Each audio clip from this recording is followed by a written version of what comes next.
पूर्णपणे राहुल गांधींनी नरेंद्र मोदी हे कशा प्रकारे निवडून आले, किमान 50 लोकसभा निवडणुकांवरती घोटाळे करून हे त्यांनी उघड केलेलं आहे. जे राहुल गांधीने जो बॉम्ब टाकला आहे त्या बॉम्बमध्ये त्यांच्या अब्रूच्या चिंधड्या उडालेल्या आहेत. प्रमुख बंधूंचा एकत्र येण्याचा जो निर्णय आहे तो माननीय राज आणि उद्धव साहेबांनी घेतलेला आहे आणि ते समर्थ आहेत असं त्यांनी सांगितलेलं आहे. एखादा विषय पुढे नेण्यासाठी आम्ही राजकीयदृष्ट्या एकत्र आलेलो आहोत, त्याचा केंद्रबिंदूच मराठी आहे ना. देवेंद्र फडणवीसांनी आम्हाला अक्कल शिकवण्याची गरज नाही आणि एवढा पुळका दाखवण्याचं कारण नाही. आम्ही आमच्या अटी आणि शर्तींवर दिल्लीचं राजकारण करतो, आम्ही कोणाची लाचारी करत नाही. हे रूपरेषा आहे आणि शिवसेना युबीटी तर्फे कोण या मोर्चामध्ये सहभागी होतो? माननीय उद्धव ठाकरे हे दिल्ली दौऱ्यावर असताना राहुल गांधी, मल्लिकार्जुन खरगे या दोन प्रमुख नेत्यांनी सन्माननीय उद्धव ठाकरे यांच्याशी या विषयावर चर्चा केली, स्वतंत्र चर्चा केली आणि निवडणूक आयोगाच्या घोटाळ्याविरुद्ध लढाई अधिक तीव्र करावी असं दोन्ही नेत्यांचं मत ठरलं. राहुल गांधी यांनी निवडणूक आयोगाचे घोटाळे काढण्याची मोहीम सुरूच ठेवलेली आहे. त्याच्यामुळे भारतीय जनता पक्षाच्या मेंदूतली जी चीप आहे ती डिस्टर्ब झाली आहे. आमची चीप बरोबर आहे डोक्यातली. 11 तारखेला निवडणूक आयोगावर सर्वपक्षीय मोर्चा इंडिया ब्लॉकनं हे काढण्याचं नक्की झालं आहे आणि शिवसेनेचे सर्व खासदार या मोर्चामध्ये सहभागी होते. सगळे खासदार, सगळ्यात पक्षांचे खासदार, इतर प्रमुख पदाधिकारी हे त्या मोर्चामध्ये सहभागी होतील हे ठरलेलं आहे. रावसाहेब, उद्धव ठाकरे 3 दिवस दिल्लीत होते. इंडिया आघाडीच्या बैठकीतही ते उपस्थित होते आणि राहुल गांधींशी त्यांची 35 मिनिटं वेगळी बैठक झाली. अपेक्षित आहे की महाराष्ट्राच्या राजकारणावर नक्कीच माननीय उद्धव ठाकरे हे 3 दिवस दिल्ली मुक्कामी होते आणि त्यांना श्री राहुल गांधी यांनी आग्रहाचं निमंत्रण दिलं होतं की आपको आना ही पडेगा, विथ फॅमिली आना पडेगा. आम्ही तर होतोच. त्यानुसार उद्धवजी आले. त्या राहुल गांधींनी जे प्रेझेंटेशन दाखवलं तिथे, खरं म्हणजे दुपारी ते प्रेझेंटेशन झालं होतं राहुल गांधींचं निवडणुकीतल्या त्या मतदार याद्यांतल्या घोटाळ्यासंदर्भात. पण आदित्य ठाकरे यांनी राहुल गांधींना विनंती केली की पुन्हा एकदा आम्हाला हे प्रेझेंटेशन तुम्ही त्या ठिकाणी दाखवा. त्यानुसार राहुल गांधींच्या निवासस्थानी स्पेशल स्क्रीन लावून निवडणूक आयोगाच्या घोटाळ्यासंदर्भातलं एक प्रेझेंटेशन राहुल गांधींनी दाखवलं. आम्ही ते प्रेझेंटेशन शेवटच्या रांगेत बसून पाहिलं, कारण तिथून ते प्रेझेंटेशन उत्तम दिसत होतं. आकडे आम्ही ते मस्तपैकी आम्ही एक शेवटची रांग पकडली सगळ्यांनी, ज्यांना ते समजून घ्यायचं होतं प्रेझेंटेशन अगदी डोळ्यात. आम्ही ते सगळ्यांनी अगदी व्यवस्थित, जसं सिनेमाला उत्तम सिनेमा पाहताना आपण शेवटच्या रांगेतली तिकीट घेतो महागडी आणि बसतो, त्या पद्धतीनं आम्ही तिकडे बसलो सगळे. पवारसाहेब पण आमच्यासमोर होते आणि ते आम्ही पाहिल्यावर तिथे आम्ही एकत्र भोजन झालं. सोनिया गांधी, रश्मी ठाकरेजी, माननीय उद्धव ठाकरे, कमल हसन, खरगे साहेब असे प्रमुख लोक एका टेबलावर होते. त्यानंतर राहुल गांधी, सुप्रिया सुळे, कनिमोझी, आदित्य ठाकरे, मी स्वतः, डेरेक ओब्रॉन, अभिषेक बॅनर्जी हे आम्ही दुसऱ्या टेबलावरती बसलो होतो. बाकी सगळे प्रमुख लोक आमच्या आसपासच होते. आणि त्यानंतर एक बैठक झाली राहुल गांधीच्या निवासस्थानामध्ये. त्यात काही मोजके लोक होते प्रमुख, त्यात उद्धवजी होते, आदित्यजी होते, प्रमुख नेते, आम्ही सगळे बसलो होतो. आणि त्याच्यामध्ये पुढली रूपरेषा राजकारणाची, महाराष्ट्राच्या राजकारणावर चर्चा झाली. परत स्वतंत्रपणे ही बैठक संपल्यावर अनेक विषयावर चर्चा झाली, ती आता इथे सांगण्यासारखी नाही. पण आम्ही सगळे त्या बैठकीनंतर आशादायी आहोत की या देशात आणि महाराष्ट्राच्या राजकारणामध्ये जे आम्ही सांगतो की काही घडामोडी घडू शकतात किंवा घडतील, कारण पूर्णपणे राहुल गांधींनी नरेंद्र मोदी हे कशाप्रकारे निवडून आले, किमान 50 लोकसभा निवडणुकांवरती घोटाळे करून, हे त्यांनी उघड केलेलं आहे. खरं म्हणजे तोंड लपवायची पाळी या लोकशाहीमध्ये भारतीय जनता पक्षावर आलेली आहे. पण हे जे राहुल गांधीनं जे बॉम्ब टाकला आहे त्या बॉम्बमध्ये त्यांच्या अब्रूच्या चिंधड्या उडालेल्या आहेत. हे खुलासे कसले करत बसलेले, स्पष्ट दिसतंय काय झालं आहे ते. आणि अनेक विषयावर चर्चा झाली दिल्लीमध्ये. पण मुख्य लक्ष होतं किंवा सगळ्यांना उत्सुकता आहे की महाराष्ट्रात दोन ठाकरे बंधू एकत्र येत आहेत. आता तर सुरुवातही झाली आहे निवडणुकीच्या राजकारणात एकत्र येण्याची. बेस्ट कामगार पतपेढी निवडणुकीत दोनही ठाकरे बंधूंचे पॅनल एकत्र लढता आहे. अशा वेळेस राज ठाकरे उद्धव ठाकरे बंधूंच्या युतीची राहुल गांधींना काही स्पष्टता देण्यात आली का? माननीय उद्धव ठाकरे आणि माननीय राज ठाकरे यांची जी युती आहे हा इंडिया ब्लॉकचा विषय नाही, हा स्थानिक स्वराज्य संस्थांचा विषय आहे. आणि स्थानिक स्वराज्य संस्थांच्या निवडणुकांवरती राष्ट्रीय स्तरावर कधीच चर्चा होत नाही, हे तुम्ही समजून घेतलं पाहिजे.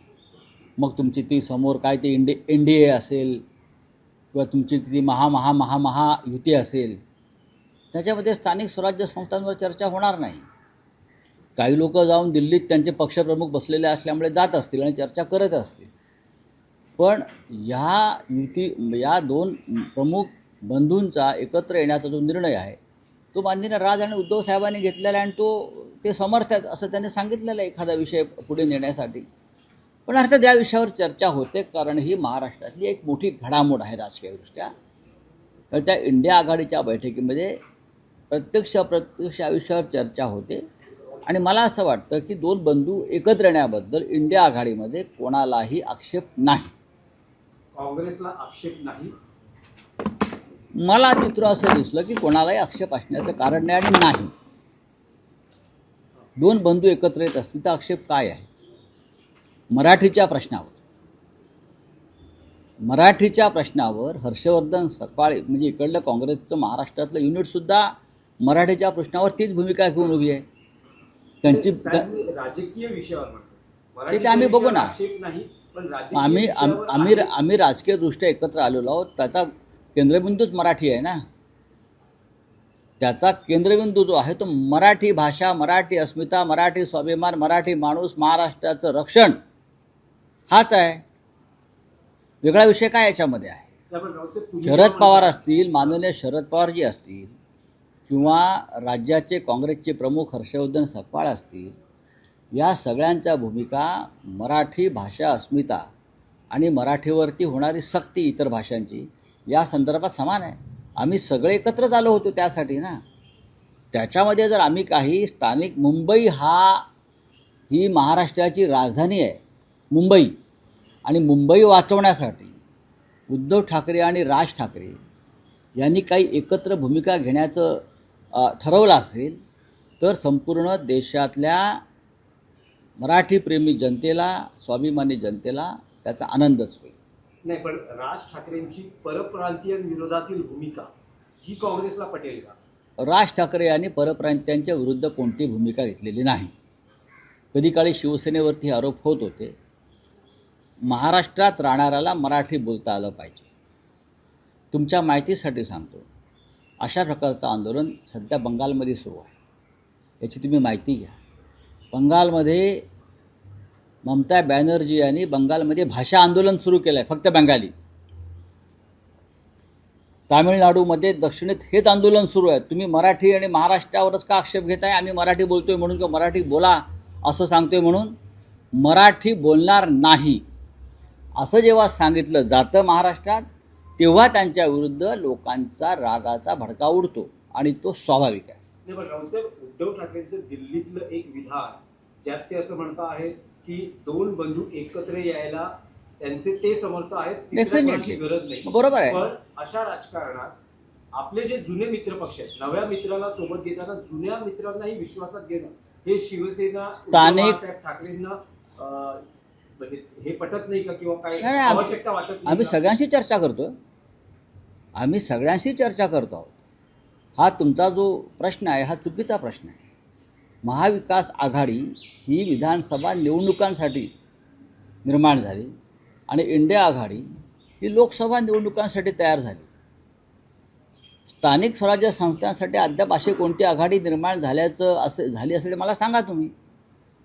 प्रत्येक महानगरपालिका जिल्हा परिषदेच्या क्षेत्रामध्ये स्थानिक आघाड्या निर्माण होत असतात. हा आतापर्यंत इतिहास आहे. अगदी स्थानिक, त्यात राजकीय पक्षसुद्धा अनेकदा नसतात. त्याच्यामुळे स्थानिक स्वराज्य संस्थांच्या बाबतीत निर्णय घेण्याचे अधिकार हे त्या शहरातल्या प्रमुख कार्यकर्त्यांना, पदाधिकाऱ्यांना असतात. मुंबई हा विषय सगळ्यांपेक्षा वेगळा असल्यामुळे मुंबईबाबत माननीय उद्धवजी आणि राजजी हे स्वतंत्र भूमिका घ्यायला समर्थ आहेत. तुम्ही उद्धव ठाकरेंच्या दिल्ली दौऱ्याविषयी आणि ते जे प्रेझेंटेशन आहे त्याविषयी सांगितलं. ते ज्या ठिकाणी बसले त्याबद्दल तुम्ही म्हणालात, पण त्यांना जे स्थान देण्यात आलं त्यांना बघा, त्यांना कोणी कोणाला स्थान दिलं आरोप प्रत्यारोप सुरू कोण आहेत. आरोप करणार? फडणवीस असं म्हणतायत की जेव्हा उद्धव ठाकरे आमच्या सोबत होते त्यावेळेस आमच्या नेत्यांपेक्षाही त्यांना सन्मानाची, मानाची वागणूक. देवेंद्र फडणवीसांनी आम्हाला अक्कल शिकवण्याची गरज नाही आणि एवढा पुळका दाखवण्याचं कारण नाही. एक लक्षात घ्या, ज्यांनी बाळासाहेब ठाकरे यांची शिवसेना फोडण्याचं पाप केलेलं आहे, ज्यांनी मराठी माणसाचं संघटन फोडून बरं का तो नजराणा अमित शहांच्या पायाशी टाकलेला आहे, त्या लोकांनी आम्हाला स्वाभिमानाच्या गोष्टी सांगू नयेत. आम्ही स्वाभिमानी आहोत. आम्ही आमच्या पायावर स्वाभिमानाने उभे आहोत. आम्ही लाचार नाही कधी कोणाशी. आम्ही दिल्लीत गेलो, आम्ही आमच्या अटी आणि शर्तींवर दिल्लीत जातो. आम्ही आमच्या अटी आणि शर्तींवर दिल्लीचं राजकारण करतो. आम्ही कोणाची लाचारी करत नाही हे फडणवीसांना चांगलं माहिती आहे आणि आम्ही लाचारी करत नाही म्हणून आम्ही भारतीय जनता पक्षाला झिडकारून स्वतंत्रपणे उभे राहिलो. तुम्ही आमचा अपमान करण्याचा प्रयत्न केलात अमित शहांनी, देवेंद्र फडणवीसांनी. त्याच्यामुळेच आम्ही स्वतंत्रपणे एक भूमिका घेतली आणि त्या भूमिकेशी आम्ही ठाम आहोत. आम्हाला लाचारी पत्करायची असती तर आम्ही परत तुमच्या मागे शेपटं हलवत फिरलो असतो ना, जसे इतर लोक फिरत आहेत. आम्ही तुमच्याशी लाचारी करायला तयार नाही म्हणून तुम्ही पक्ष फोडला आमचा. आणि तो जो गट आहे लाचारांचा तो शेपट्या हलवत तुमच्या मागे दिल्लीत फिरतो आहे. आम्ही त्यातले नाही. लक्षात घ्या मिस्टर फडणवीस, तेव्हा आम्हाला या बाबतीत ज्ञान देण्याचा प्रयत्न करू नका. राऊतसाहेब, काल वरळीमध्ये एक असा प्रसंग घडला की आदित्य ठाकरे आणि एकनाथ शिंदे एकाच वेळेस नारळी पौर्णिमेनिमित्त आयोजित कार्यक्रमात आमने सामने आले. संघर्षाची परिस्थिती निर्माण झाली होती. महापालिका निवडणुका आता दृष्टिक्षेपात आहेत. कदाचित हा संघर्ष पुढच्या काळात आणखी वाढण्याची शक्यता आहे. स्थानिक आमदार जे आहेत म्हणजे सुनील शिंदे यांच्या मुलाविरोधातही गुन्हा दाखल झालेला आहे. आमची कोणत्याही संघर्षाला तयारी आहे. जर कोणाला आमच्याशी संघर्ष करायचा असेल, मी तो सगळा विषय मला कालपासून माहिती आहे, तर कोणताही संघर्ष आमची त्या संघर्षाला तयारी आहे. जर तुम्ही पाळलेल्या निवडणूक आयोगाशी आम्ही संघर्ष करतोय तर हे संघर्ष आमच्या रस्त्यावरचे शिवसेनेच्या पाचवीलाच पुजलेले आहेत ना. वरळी कोळीवाड्यामध्ये माननीय आदित्य ठाकरे असताना राज्याचे डेप्युटी सीएम पोलिसांचा फौजफाटा जाऊन दादागिरी करत असतील तर ती दादागिरी मोडून काढू. आत्ता सांगतो मी, फार दादागिरी करूच नका. तुमची दादागिरी इथे फडणवीसच मोडून काढतायत रोज. आणखी एक विषय असा होता की मुंबई किंवा पुण्यात आसपासच्या MMR रिजनमध्ये कबूतर हा विषय आता अस्मितेचा विषय बनला आहे. एवढी बंदी असूनही आज दादरमधला एक प्रकार आहे. लालबागमधून एक व्यक्ती येते, जैन समुदायापैकी आहे. कबुतरांना खाणं तिथे दिलं जातं आणि असं म्हटलं जातं की आणखी 12 गाड्या येणार. गाडीच्या टपावर बसून, म्हणजे जिथे बंदी आहे तिथे ही मंडळी आता गाडीच्या टपावर. देवेंद्र फडणवीसांनी याच्यावरती मत व्यक्त करावं. राज्याचे प्रमुख म्हणून देवेंद्र फडणवीस नक्की कुठे कुठे शेपूट घालणार आहेत किंवा त्यांचं सरकार कुठे कुठे शेपूट घालणार आहे हे त्यांनी एकदा यादी जाहीर करावी. बाकी ठीक है, बोलिए क्या बात है, आप हिंदी में क्या है बताइए. नहीं, कोई टिप्पणी नहीं है. ये आप लोग को टिप्पणी विप्पणी करना छोड़ दीजिए. उद्धव जी 3 दिन दिल्ली में थे. इंडिया ब्लॉक की मीटिंग में शामिल हुए. राहुल गांधी जी के निवास स्थान पर जो स्नेह भोजन का कार्यक्रम हुआ, वहाँ एक प्रेजेंटेशन दिया चुनाव वोट चोरी के बारे में। वहाँ हम सब लोगों को वोट चोरी का प्रेजेंटेशन देखकर बहुत प्रभावित भी हुए और बहुत सी बातें महाराष्ट्र और देश की राजनीति के बारे में हमने चर्चा भी की। वहाँ उद्धव जी ने अलग से चर्चा की। तो हमें लगता है कि दौरा पूरी तरह से सफल हुआ। सर, किस प्रकार की चर्चा थी, क्योंकि राज ठाकरे हो, उद्धव ठाकरे हो, देखिए, राज ठाकरे जी उद्धव ठाकरे जी का एक साथ आना ये दोनों का व्यक्तिगत निर्णय है। महाराष्ट्र के लिए, मराठी मानुस के लिए और महाराष्ट्र के स्वाभिमान के लिए दो ठाकरे बंधु अगर एक साथ आते हैं तो उसमें देश भर में स्वागत उसका हो रहा है। सर, कबूतर खाने को लेकर जो है वो कबूतर जा गाना आप लगा दीजिए। 11 तारीख को एक मोर्चा निकलने वाला है इंडिया अलायंस का केंद्रीय चुनाव हाँ, आयोग के केंद्रीय चुनाव आयोग के खिलाफ, उनके घोटाले के खिलाफ राहुल गांधी जी ने एक मुहिम छेड़ी है, एक संघर्ष, एक युद्ध छेड़ा है और उसका एक परिणाम ये है कि हम 11 तारीख को एक मोर्चा हमने तय किया है। शिवसेना उस मोर्चा में शामिल होगी।